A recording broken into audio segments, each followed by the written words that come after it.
প্ৰিয় ফেচবুক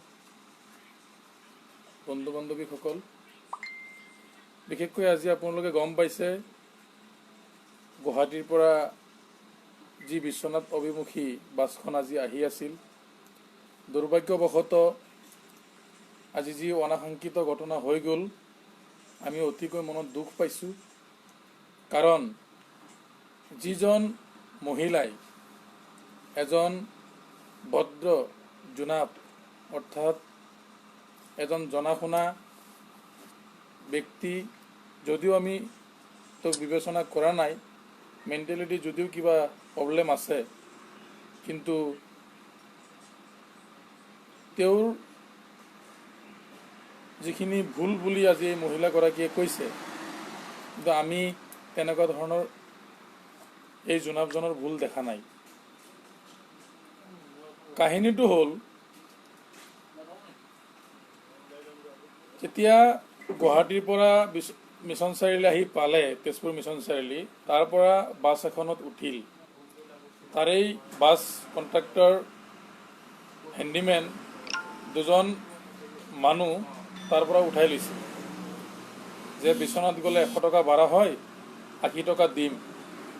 গতিকে দুজনৰ 80 টকা আপোনালোকে মানি ল'ব নে নল'ব। দুজন বাছ যাত্ৰী আধা ৰাস্তাৰ পৰা উঠাইছিল, তেওঁলোকে এই কণ্ট্ৰাক্টৰৰ লগত, এই বাছৰ হেণ্ডিমেনৰ লগত কথা বতৰা পাতি বাছখনত উঠিল। যেতিয়া বালিপাৰা পাওঁ অৱস্থাত, তেতিয়া সেইজনো এজন জোনাব আছিল, লগত তেওঁৰ স্ত্ৰী আছিল। তেতিয়া মানে বাছ কণ্ট্ৰাক্টৰে কৈছে, নহ'ব, 100 টকাই লাগিব। আগত যদিও 20 টকা কম ল'ম বুলি কৈছোঁ, কিন্তু এতিয়া 100 টকা লাগিব, নহ'লে নহ'ব, আৰু মানুহ আছে তাত, আৰু পেচেঞ্জাৰ আছে বুলি এনেকৈ ক'লে। তাৰপিছত যেতিয়া নানান ধৰণৰ তৰ্কযুদ্ধত লিপ্ত হৈছে, বাছ কণ্ট্ৰাক্টৰ লগতে যি দুগৰাকী বাছ যাত্ৰী আছিল, আধা ৰাস্তাৰ পৰা উঠাইছিল, এনেকুৱা দুয়োজনৰ তৰ্কলিপ্তৰ কাৰণে এই আমাৰ তৃতীয় পক্ষৰ এজন, যিজন নেকি আজি জাহাংগীৰ আলী নামেৰে পৰিচিত, আপোনালোকে গম পায়, যাৰ লগত ঘটনাটো ঘটি গ'ল, সেইজন ব্যক্তি যেতিয়া বাছ কণ্ট্ৰাক্টৰে অসভ্য গালিগালাজ পাৰিছে, অসভ্য ধৰণে আচাৰ ব্যৱহাৰ কৰিছে, যে বাছৰ পৰা চোঁচৰাই নমাই দিম, এনেকুৱা ঘটনা, আপুনি 100 টকা দিব লাগে, 80 টকা কিয় দিব, এনেকুৱা ধৰণৰ যেতিয়া অশ্লীল গালিগালাজ পাৰিছে, বা বিভিন্ন ধৰণৰ কথা বতৰাবিলাক বেয়াকৈ যেতিয়া মানে কথোপকথন হৈ আছে, তেতিয়া মানে সেই তৃতীয় পক্ষৰ যিজন জাহাংগীৰ আলী, আজিতো তেওঁৰ ওপৰত যিটো ঘটনা ঘটি গ'ল, সেই ব্যক্তিজনে ক'লে যে আপোনালোকে যে প্ৰথম কৈ আনিছিল 80 টকাত মানিব, এতিয়া 100 টকা লাগে, গতিকে আপুনি চোঁচৰাই নমাই দিয়াৰ আচল ৰহস্যটো কি, আপোনালোকে নমাব নোৱাৰে। এনেকুৱা 2-3 কথা যেতিয়া তৰ্কাতৰ্কি হৈ আছে এই বাছখনৰ ভিতৰত, এটা হুলস্থুলীয়া পৰিৱেশ সৃষ্টি হৈছে। এই হুলস্থুলীয়া পৰিৱেশত আমাৰ এই যি দুইগৰাকী মহিলা আগ চিটত বহি আছে, তেওঁলোকে চিঞৰ বাখৰ শুনি মানে খঙত মানে একেবাৰে অগ্নিগৰ্ভ পৰিস্থিতিৰ নিচিনা হৈছে। এই মহিলা দুগৰাকী পিছফালে ঘূৰি চাই ক'লে যে আপোনালোকে গাড়ীত বহি কিয় হাল্লা কৰি আছে, ইমান হুলস্থুল কিয়। তাৰপিছত এই জাহাংগীৰ আলী নামৰ ব্যক্তিজনে ক'লে যে হুলস্থুল কিহৰ কাৰণে কৰি আছে, আপুনি বাছ কণ্ট্ৰাক্টৰক সোধক, আমাৰ পৰা 80 টকা ল'ম বুলি এই মানুহজনৰ দুজনৰ পৰা ক'লে, এতিয়া 100 টকাই লাগে। সেই বাছ যাত্ৰীৰ যিটো ঘটনাটো লৈ এনেকুৱা ধৰণৰ এটা পৰিৱেশ সৃষ্টি হৈছে। তেতিয়া 1-2 মানে এনেকুৱা কথা বতৰা হৈ আছে, তেতিয়াই এই মহিলাজনীৰ লগত এই তৃতীয় পক্ষৰ যিজন ব্যক্তি আছিল জাহাংগীৰ আলী, আজি যি এই ঘটনাৰ মানে পতিত হৈ আছে, এই ঘটনাৰ মানে যিজন মূল আজি তেওঁলোকে দুখ সাব্যস্ত কৰিব বিচাৰিছে, সেইজন ব্যক্তিয়ে মহিলাজনীক ক'লে, আপুনি ইয়াত মাজৰ পৰা হাল্লা হুলস্থুল নকৰিব, আমি যি কৈছোঁ আমি ভালেই কৈছোঁ, বেছি ধৰণৰ এনেকুৱা ধৰণৰ কথা বতৰা আপোনালোকে নাপাতিব, এনেকুৱা ধৰণৰ কথাবিলাক নক'ব, আৰু বেছি উৎপাত কৰিলে চৰিয়াই দিম বুলি যেতিয়া এই যিজন মহিলাই আজি লাইভ কৰিছে, গোটেই ফেচবুক ভাইৰেল কৰিছে, গোটেই আজি অসম তোলপাৰ লগাইছে, সেইজন মহিলাই যেতিয়া এনেকুৱা অসভ্য এই মানুহজনৰ মুৰব্বী মানুহজনক অসভ্য আচৰণ ব্যৱহাৰ কৰিছে, তাৰ লগে লগে মানুহজনে অকণমান খঙত 2-1 কথা ক'লে, কিন্তু গাত কোনো ধৰণৰ গোচা বা কোনো ধৰণৰ চোচা লৈ তেনেকুৱা ধৰণৰ বেয়া ব্যৱহাৰ, কোনো কুচৰিত্ৰ তেওঁৰ মনতো নাছিল, আৰু তেওঁ মানে প্ৰেক্টিকেলি এনেকুৱা কৰি দেখুৱাও নাই। এনে মুখতে তৰ্কযুদ্ধত লিপ্ত হৈছিল মানে সব পক্ষই। তেতিয়া মহিলাজনীয়ে কি কৰিলে, সুযোগ এটা পাই বিভিন্ন ধৰণৰ ব্যক্তিসকলক ফোন কৰি মাতি আনি বালিপাৰাৰ পৰা কাজিয়াটো আৰম্ভ হৈ খনামুখ পাওঁ যেতিয়া খনামুখ পেট্ৰল পোষ্টটো আছে, পেট্ৰল পোষ্টত যোৱাৰ লগে লগে বাছখন ৰখাই বিভিন্ন ধৰণৰ মানুহখিনি মাতি আনি আজি যি নিৰ্মম প্ৰহাৰ আৰু অত্যাচাৰ কৰিছে উক্ত জোনাবজনৰ ওপৰত আমি দুখ পাইছোঁ, চৰম নিন্দাজনক আমি গৰিহণা দিছোঁ। আজি একাংশ ব্যক্তিসকলে উক্ত ঘটনাটো সাম্প্ৰদায়িক ৰহণ সানিবৰ কাৰণে অহৰহ চেষ্টা চলাই আছে আৰু এইটো কিছু পৰিমাণে যদিও আমি গম পাইছোঁ, বিশেষ সূত্ৰমতে বিভিন্ন ৰাজনৈতিক দলৰ কিছু বিষয়ববীয়া নেতৃবৃন্দ ইয়াৰ লগত জড়িত হৈ আছে। সাম্প্ৰদায়িক ৰাজনীতি কৰি অসমৰ লগতে বিশেষকৈ যিসকল নিৰপেক্ষ আমাৰ সমাজ সচেতন ব্যক্তিসকল আছে তেওঁলোকক ভীতিগ্ৰস্ত কৰিবৰ কাৰণে এইখিনি কাণ্ড হৈছে বুলি আমি ক'ব পাৰি এক কথাত ক'বলৈ গ'লে। কিন্তু অতিকৈ দুখৰ বিষয়, আজি যিহেতু আমি থানাত গৈছোঁ, থানাত গৈ আমি খবৰ লৈছোঁ, উচ্চ পৰ্যায়ৰ পুলিচ প্ৰশাসনৰ লগত কথা পাতিলোঁ। তেখেতসকলে উক্ত ব্যক্তিজনে যে কিবা কৈছে, মহিলাজনী যি ভিডিঅ' ভাইৰেল হৈছে, এই ভিডিঅ'ত কিন্তু এই জোনাবজনৰ দুখটো মহিলাজনীয়ে ক'ব পৰা নাই। বিভিন্ন ধৰণৰ কথাবিলাক কৈছে, আপোনালোকে অৱগত, আপোনালোকে গম পাইছে। কিন্তু অতিকৈ যদি আমি এই কথাটো মানে ভালকৈ চালি জাৰি যাবলৈ যাওঁ, এইটো এটা উদ্দেশ্যপ্ৰণীতভাৱে আছিল, পৰিকল্পিত ষড়যন্ত্ৰ হিচাপে এই মহিলাজনীয়ে যিটো ফেচবুক লাইভ কৰিছে, এই মহিলাজনীয়ে নিজেই পাব্লিক প্ৰচাৰ হ'বৰ কাৰণে, তেওঁ মানে জনপ্ৰিয়তা অৰ্জন কৰিবৰ কাৰণে বিশেষকৈ পৰিকল্পিতভাৱে ষড়যন্ত্ৰমূলকভাৱে এই কামটো কৰিছে। গতিকে আজি প্ৰশাসনৰ লগত কথা পতাৰ লগতে আজি উচ্চ পৰ্যায়ৰ প্ৰশাসনো আছিলে, তেখেতসকলে কৈছে যি হ'ল হৈ গ'ল, কিন্তু আপোনালোকে যে এই ঘটনাটো যদি আৰু ওপৰ ফালে লৈ যাব বিচাৰে, প্ৰব্লেমটো বেলেগ দেখা যায়, সমস্যাটো বেলেগ পালে গতি কৰি আপোনালোকে কি কয়, এইখিনি কথা চথা কৈ আমি বিভিন্ন সমাজ সংগঠক মানুহসকল আছিলোঁ তাত, ৰাইজসকলো আৰু কিছুমান বিশেষজ্ঞ ব্যক্তিসকল গৈছিল, তাতে আলোচনা কৰি কিন্তু এটা শেষ পৰ্যায়ত আমাৰ এই জোনাবজনক থানাৰ পৰা উলিয়াবলৈ, ৰিলিজ কৰিবৰ কাৰণে, মুক্তি দিয়াৰ কাৰণে আমি প্ৰশাসনক যদিও আমি দাবী জনোৱা নাছিলোঁ বিশেষভাৱে, তেখেতসকলে আমাৰ প্ৰতি সহানুভূতি জনাই আজি সেই মানুহজনক জাহাংগীৰ আলীক আমাৰ মানে উলিওৱাৰ আমি ব্যৱস্থা কৰি থৈ আহিলোঁ। পৰৱৰ্তী সময়ত যিটো ঘটনা ঘটিছে, আচল ঘটনাটো যদি আপোনালোকে তদন্ত কৰিব, আমি তদন্ত কৰি ভালকৈ যদি আমি চালি জাৰি চাওঁ, কিন্তু এই ঘটনাটো একমাত্ৰ উদ্দেশ্যপ্ৰণীতভাৱে আছিলে।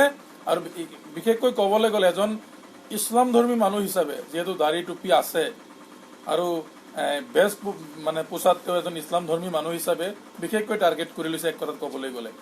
আৰু এটা কথা আমি কৈ আছোঁ, আজি ঘটনাটো যদিও হৈছে এজনৰ লগত, কিন্তু আজি এই মহিলাজনীয়ে গোটেই জাতিটোক যি ধৰণৰ দুৰ্নাম বদনাম কৰি কৰ্কটনা কৰিছে, বিভিন্ন ধৰণৰ গালি গালাজ পাৰিছে, কিন্তু আমাৰ এই কথাখিনি শুনি আমাৰ দুখ লাগিল।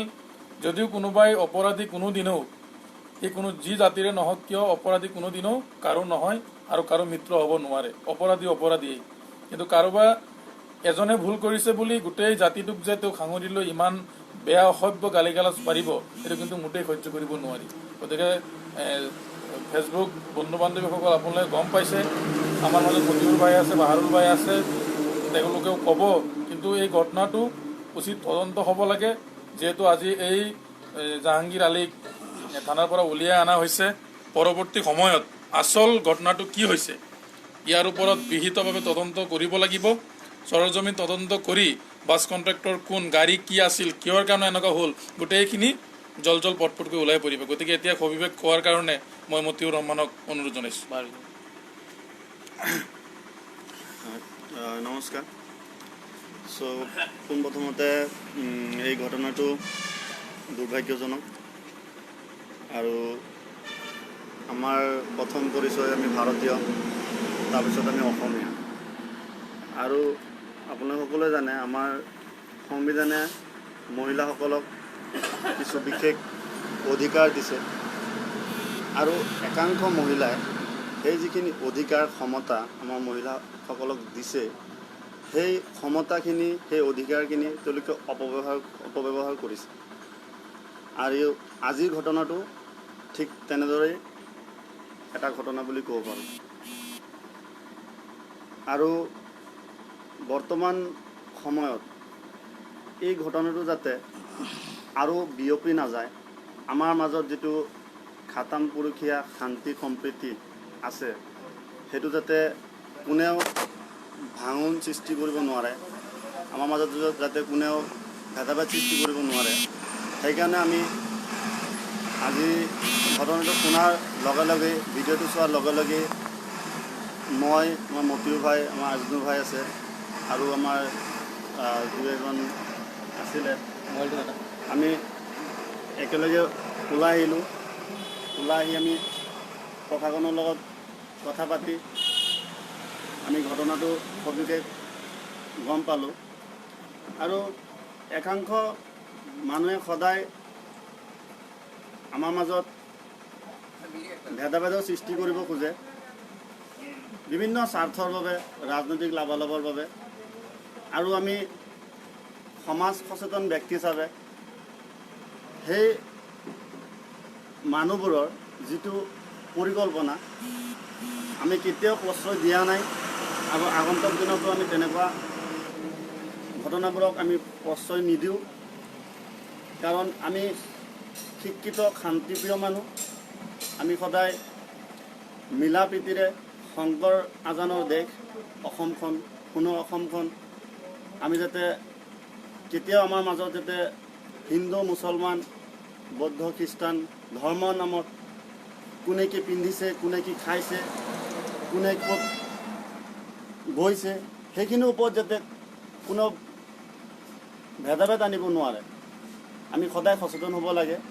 আৰু আজিৰ ঘটনাটো পুলিচ প্ৰশাসনেও আমাক যথেষ্ট সহযোগিতা আগবঢ়াইছে। তেখেতসকলকো চাৰিদুৱাৰ আৰক্ষী বিষয়াসকলকো আমি আন্তৰিক ধন্যবাদ জ্ঞাপন কৰিছোঁ আৰু তেওঁলোকেও দুখ প্ৰকাশ কৰিছে।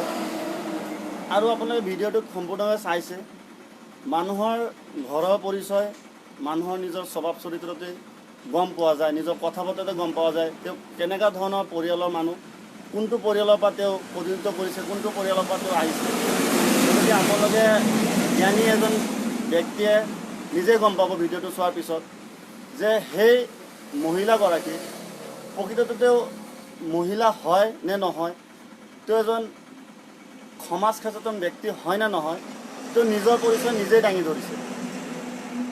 যিটো লেংগুৱেজ, যিবোৰ শব্দ ব্যৱহাৰ কৰিছে এজন শিক্ষিত মানুহ, এজন সমাজ সচেতন মানুহ, এজন মহিলা হিচাপে সেই শব্দবোৰ অতিকৈ ঘৃণনীয়, নিন্দনীয়। আৰু আমি সেইটোত আমি মানে মনৰ ভিতৰৰ পৰা আমি এইটো ভেদ প্ৰকাশ কৰিছোঁ যে আগন্তুক দিনত তেনেকুৱা ঘটনা যাতে আমাৰ মাজত নহয়। আৰু মহিলাসকলকো মই অনুৰোধ জনাইছোঁ যে আপোনালোকেও যিটো ক্ষমতা দিয়া আছে সেইটো আপোনালোকক সুৰক্ষাৰ বাবে দিয়া আছে। যিটো অধিকাৰ আপোনাক সংবিধানে বেছিকৈ দিছে সেইটো আপোনালোকক নিজৰ সুৰক্ষাৰ বাবে দিছে, সেইটো অপব্যৱহাৰ নকৰিব, সেইটো মিছ ইউজ নকৰিব। এইটো এটা কাটৰ অনুৰোধ আপোনালোক সকলোৰ ওচৰত। আমাৰ সকলোৰে ঘৰতে মহিলা আছে, আমি মহিলাকক শ্ৰদ্ধা কৰোঁ, সন্মান কৰোঁ, কিন্তু যিটো ক্ষমতা আপোনালোকক দিয়া আছে সেইটো অপব্যৱহাৰ নকৰিব। কাৰণ সেই মানুহজনৰ তেখেত গুৱাহাটীৰ পৰা আহি আছিলে আৰু তেখেত এটা বিশেষ কামৰ কাৰণে গৈছিলে। আৰু এজন বয়োজ্যেষ্ঠ মানুহ, সেই মহিলাগৰাকীৰ দেউতাৰ বয়সৰ হ'ব। গতিকে নেদেখাজনে চাই আছে। আৰু আমি ইতিমধ্যে আমাৰ আজনু ভাই কোৱাৰ দৰে আমি আমাৰ থানাৰ পৰা তেওঁক ওলোৱাৰ ব্যৱস্থা কৰা হৈছে আৰু আগন্তুক দিনত সেইটো উচিত তদন্ত হ'ব লাগে আমি দাবী জনাইছোঁ।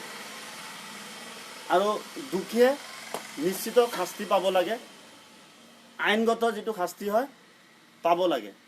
ধন্যবাদ। সকলোকে এই লাইভলৈ স্বাগতম জনাইছোঁ। প্ৰথম কথা, এতিয়া প্ৰায় 11টা বাজে। মই এইফালে নেমচুৰ শোণিতপুৰ জিলাৰ সভাপতি আজনুৰ আছে, আমচুৰ শিক্ষা সম্পাদক বাহাৰুল ইছলাম আছে, মই আছোঁ আৰু কেইবাজনো লোক আছে। আমি এইটো মোবাইলটো ধৰা, আমি আজি ইয়াত মানুহজনৰ নাম কি আছিলে? জাহাংগীৰ আলী পক্ষ হৈও অহা নাই বা এই মহিলাজনী পক্ষ হৈও অহা নাই। আমি ইয়াত অহাৰ একমাত্ৰ উদ্দেশ্য হৈছে যিসকলে মানে পৰিকল্পিতভাৱে সমাজত এটা বিষ বাষ্প, সাম্প্ৰদায়িক বাষ্প এটা বিয়পাব চেষ্টা কৰিছিলে, আমি তাক মুখীমূৰ কৰিবলৈ আহিছিলোঁ যে কিবা এটা সাম্প্ৰদায়িক বিষ বাষ্প এটা বিয়পায়। এই ইলেকশ্যনৰ বতৰ চলি আছে বা দেশৰ যি পৰিস্থিতি সেই সময়ত যাতে ইয়াত হিন্দু মুছলিম কৰিব নোৱাৰে, আমি তাৰ প্ৰতি লক্ষ্য ৰাখি আমি আহিছোঁ আৰু অনুসন্ধান কৰিব আমি চেষ্টা কৰিছোঁ যে আচলতে ঘটনাটো কি।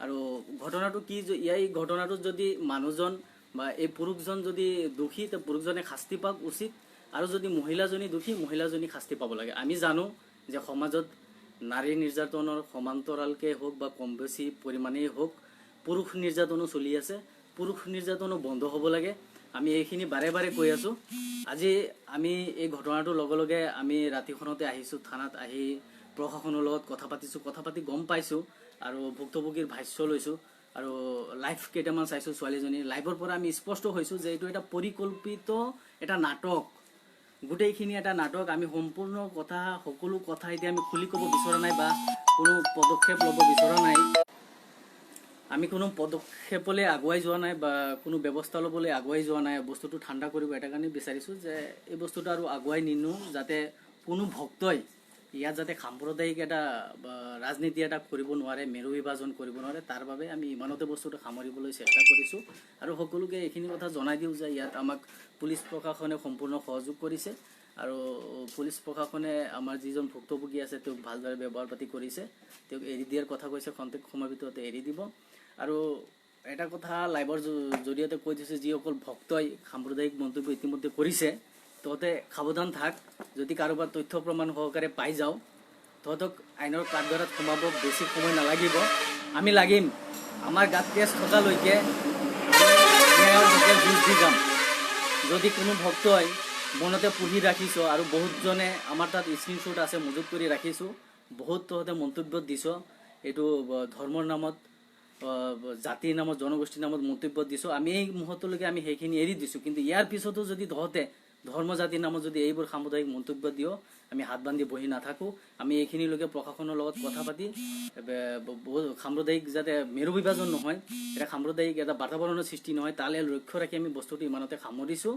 আৰু সকলোকে লাইভটো কৰাৰ উদ্দেশ্য এইটোৱেই যে আপোনালোকে ফেচবুকত আমি চাইছোঁ বহুতে বহু কমেণ্ট মাৰি আছে বহুতে প্ৰতিবাদ কৰি আছে আমি কওঁ যে এইটো এটা সৰু ঘটনা এনেকুৱা ঘটনা যাতে আগলৈ নহয় আপোনালোকে সতৰ্ক থাকক আৰু এনে ঘটনাৰ পৰা আপোনালোকে ফালৰি কাটিব যিমান পাৰে আপোনালোকে ফালৰি কাটিব আৰু ঘটনাবোৰ আমি যেনেদৰে আজি আগুৱাই আহিছোঁ কাৰোবাৰ যদি কিবা সাম্প্ৰদায়িক উদ্দেশ্য আছিলে তাক মুখিমূৰ কৰি দিছোঁ আপোনালোকে এইবোৰ ঘটনা মুখিমূৰ কৰিব চেষ্টা কৰিব কোনো পক্ষপাতিত্ব নল'ব আমি এই চেষ্টাটোৱে কৰিছোঁ আৰু সকলোকে অনুৰোধ কৰিছোঁ আপোনালোকে যদি ফেচবুকত পোষ্ট কৰিছে পোষ্টটো পাৰিলে ডিলিট কৰি দিব আৰু নাইবা আগলৈ আৰু প্ৰতিবাদ কৰি পোষ্ট নকৰিব কাৰণ এইটো সাধাৰণ কথা মহিলাজনীয়ে ইতিমধ্যে তেওঁৰ ফেচবুক লাইভতো কৈছে যে মোৰ ইমান দিনে এটা ইচ্ছা আছিলে কাৰোবাক প্ৰহাৰ কৰাৰ মই সেই প্ৰহাৰটো কৰিছোঁ তে ইয়াত ঘটনা আপোনালোকক বুজাব নালাগে আপোনালোকে সিহঁতৰ উদ্দেশ্য বুজি পাইছে তে এইখিনিকে কৈ আমি লাইভটো সামৰণি মাৰিছোঁ আপোনালোকে কিবা ক'বা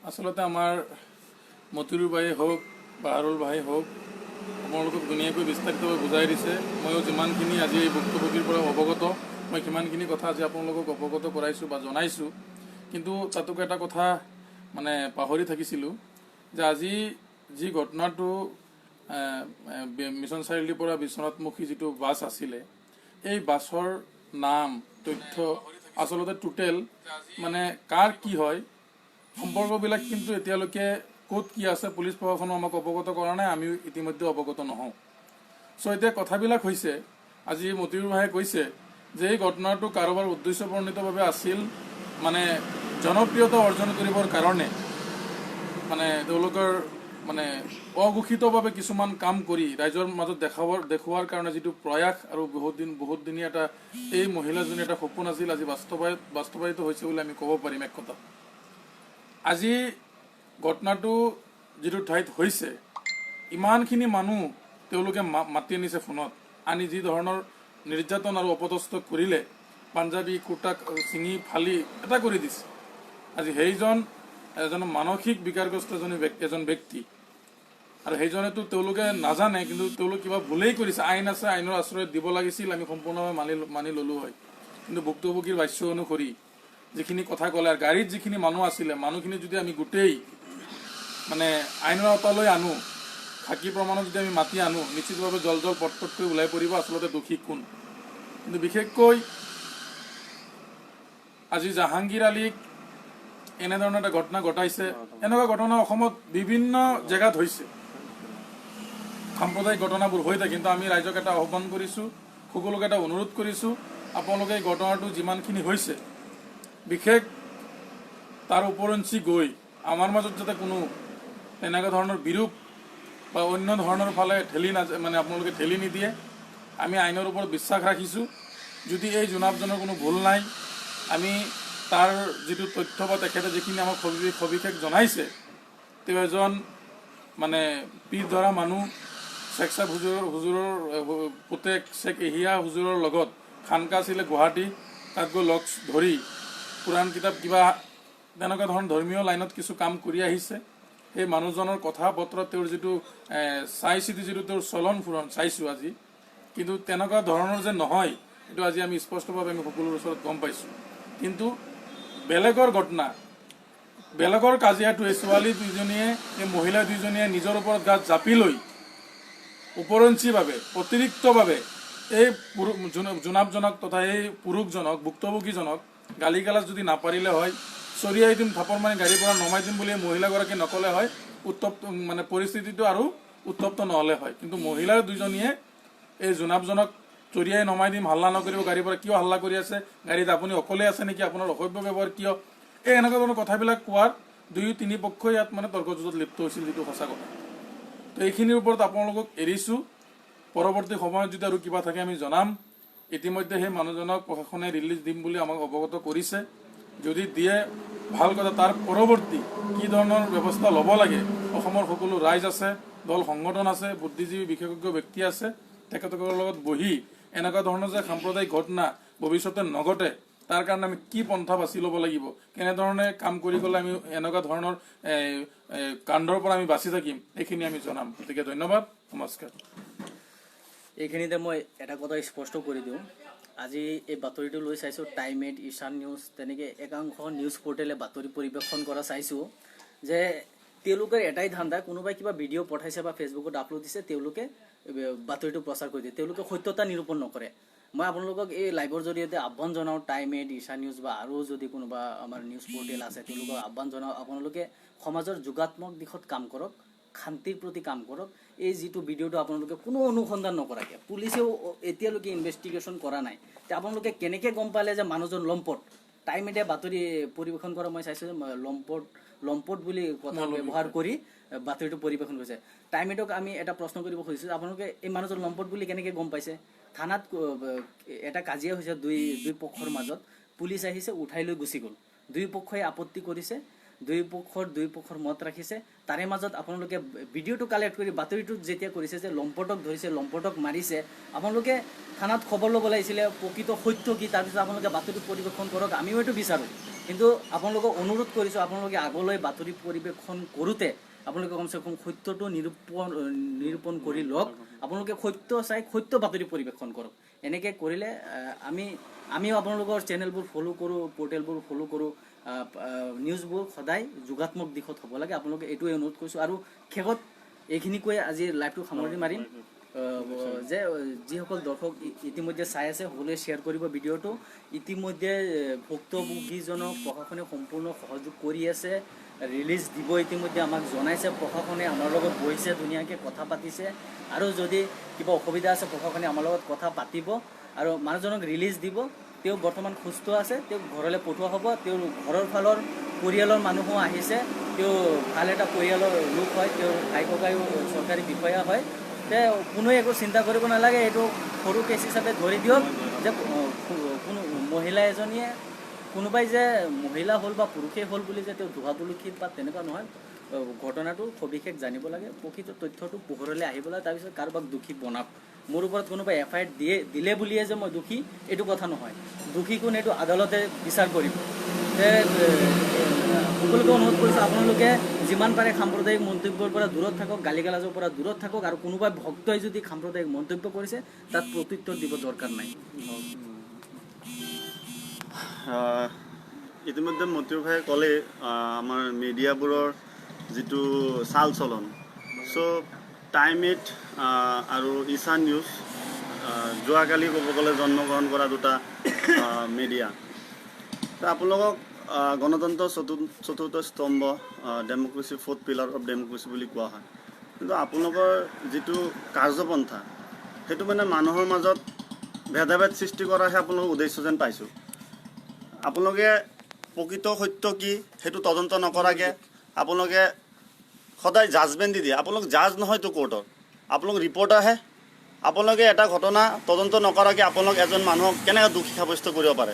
লম্পট বুলি যে কৈ দিছে, আপোনালোকে অনুসন্ধান কৰিছিল নেকি? আপোনালোকে আগন্তুক দিনত যদি তেনে ঘটনা আপোনালোক সকীয়াই দিছোঁ, তেনে ঘটনা যদি ঘটে আৰু আপোনালোকে যদি তদন্ত নকৰাকৈ এনেকৈ বাতৰি পৰিৱেশন কৰে, তেতিয়া কিন্তু আমাৰ সমাজত আমাৰ অঞ্চলত আপোনালোকৰ প্ৰৱেশ নিষিদ্ধ কৰা হ'ব আৰু কিন্তু ৰাইজৰ যোগেদি আপোনালোকক পঢ়ুৱতা দিয়া হ'ব।